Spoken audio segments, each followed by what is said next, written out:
These people are Europe's closest neighbors across the Mediterranean, yet we know little of them, of their ways of life or thought. We talk of their territory, the Arab world, with only the vaguest idea of its size or its...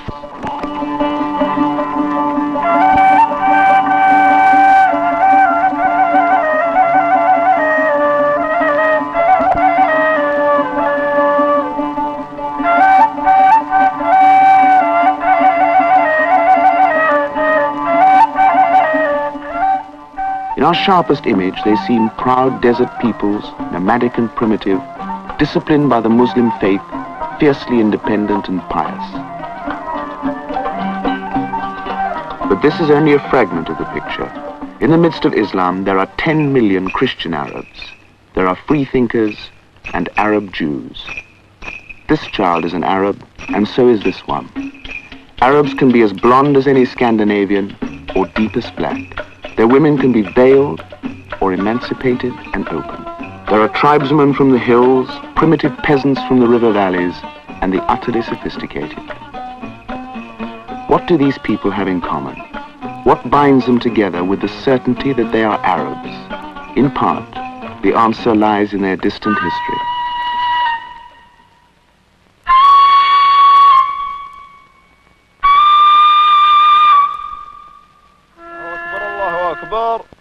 الله أكبر الله أكبر أشهد أن لا إله إلا الله أشهد أن لا إله إلا الله أشهد أن محمد رسول الله أشهد أن محمد رسول الله. The Muslim religion sprang out of the emptiness of Arabia 600 years after the death of Christ, when Allah revealed himself to the Prophet Muhammad. Allahu Akbar, Allah.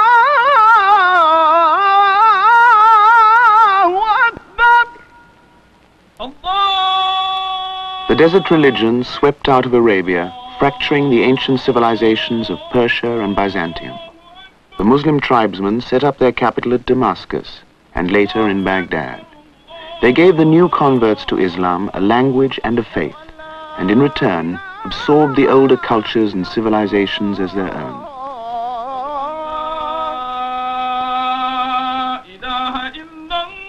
The armies of the faithful, sword in hand, swept eastwards across the Indus River, westwards to the ancient kingdom of Egypt.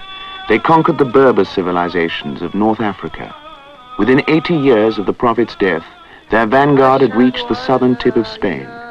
20 years later, Arabs governed the Iberian Peninsula and had penetrated into France, where they fought their most northerly battle at Tours, only 150 miles from the English Channel.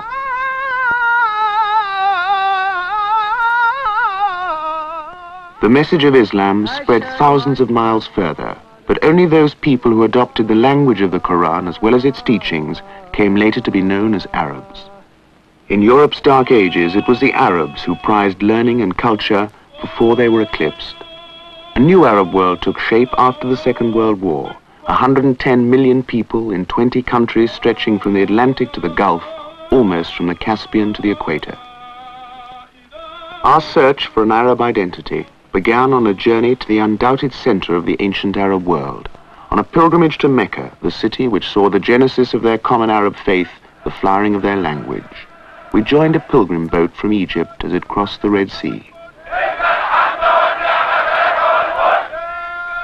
God, God, they cried as they approached the holy soil of Islam. We have come, we have kept our promise.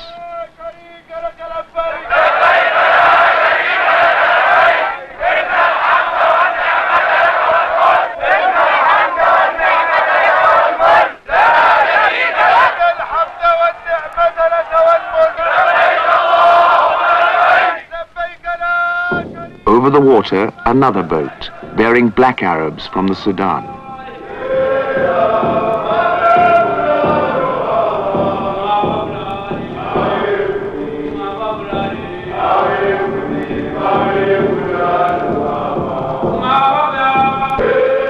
Jeddah, the ancient port of entry to Saudi Arabia and the holy cities. At the height of the pilgrimage, 20 boats a day converge on the port.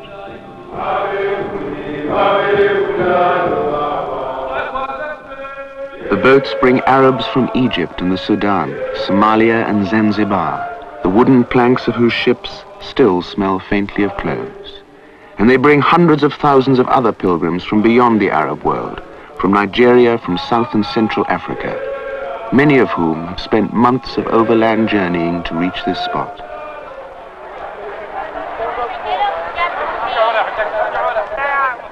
They come down the gangplank, bearing tin trunks crammed with cooking pots and the food they will eat during the 12 days of the pilgrimage, the Hajj. For many of these people, it is the first time they have ever left their villages, the first time they have possessed or used a passport.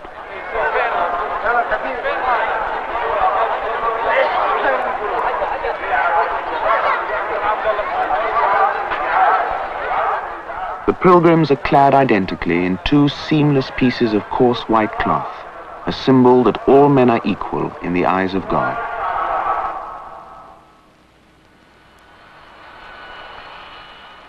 Jeddah Airport, the epicenter of the 20th century Hajj.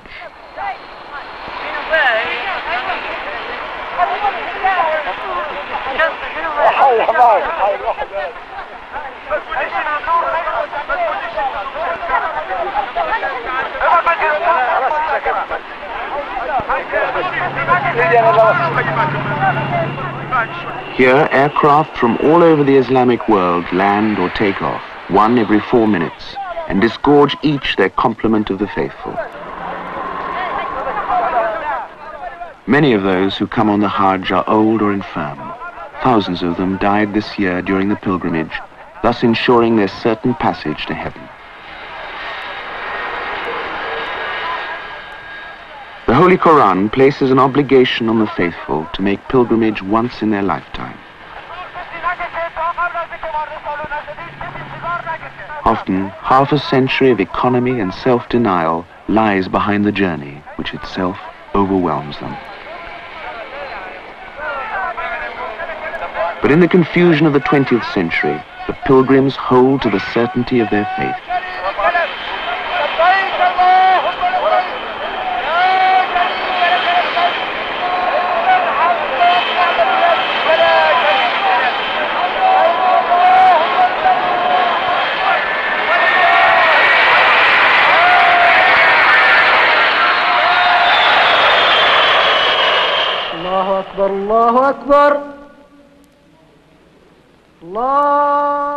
Jeddah bus station.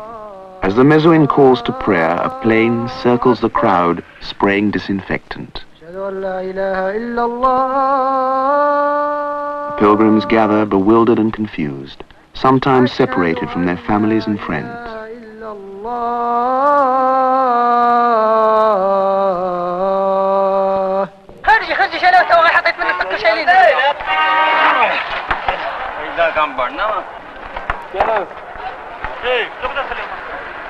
The Saudi authorities do their best to regiment the vast influx of people, but the task is often hopeless.